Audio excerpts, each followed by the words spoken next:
Quest 3DS. Since the last time you tuned in, I've picked up a load more 3DS games, so I'm going to stagger this across episodes like I usually do with 5 games per episode run.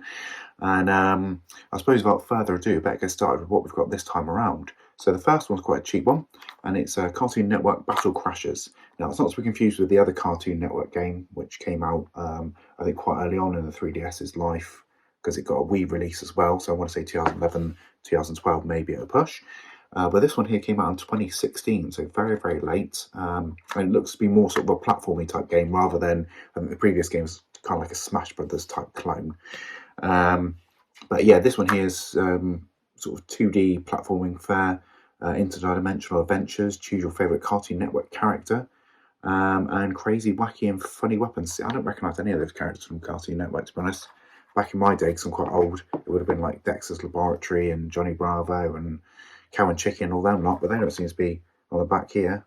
So, you know, we've got Adventure Time, I sort of recognise that. But yeah, anyway, so that was a cheap one, about £5. And it comes with a little pamphlet and a cartridge there. No VIP code, not too sure whether it would have on this late, but feel free to be corrected if you want to take to the comments section and have it out with me. That's fine. Next one up is Garfield Karting, and this one here was a gift. So we've just had Christmas, and we're into the sort of the new year now, so 2024. And yeah, I got gifted this one by my girlfriend's sister. And yeah, it's quite an unusual one. You don't really see it that often, and it can be upwards of about sort of £15 this. So you've got to catch it at the right sort of time.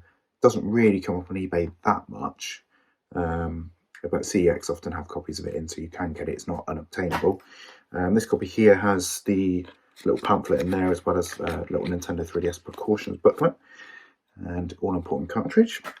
Overall good condition. The case feels quite nice as well. It hasn't got too many divots in the case, because that's one thing I actually need to really look forward for with 3DS games. I should have said this from the get-go, is where they sort of saved environmentally with the sort of how much plastic they needed in the boxes.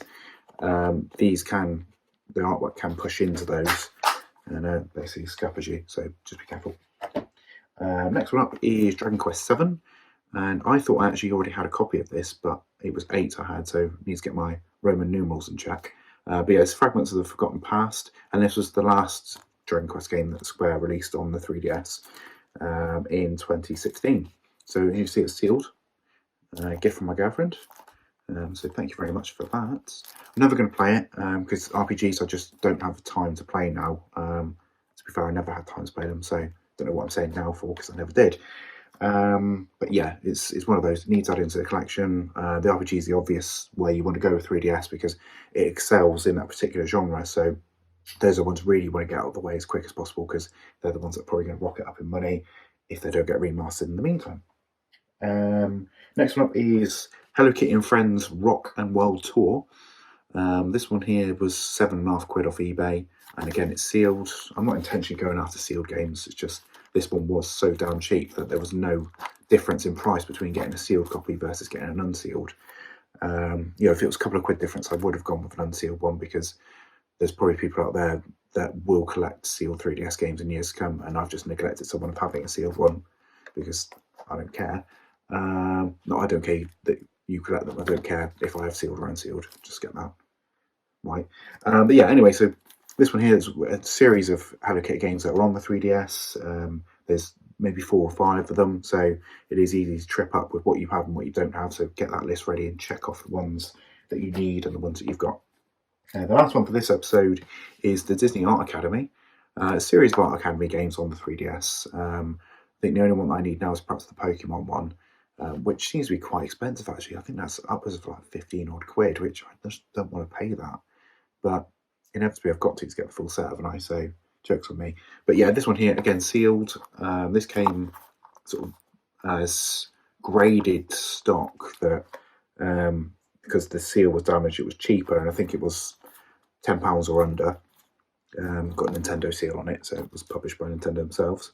And this one again is quite late, 2016. Nintendo seemed to have a pretty decent run on the 3DS on its last year, didn't they?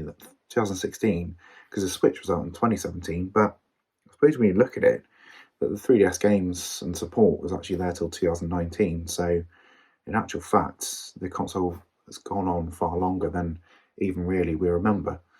But that's this episode's games, a mixture of some that are exciting and some that aren't so much, but you've got to go with the filler if you want to go with the gems as well, and that's just the way it is. So I'll catch you in the next episode, and should have some more interesting bits and pieces to show you.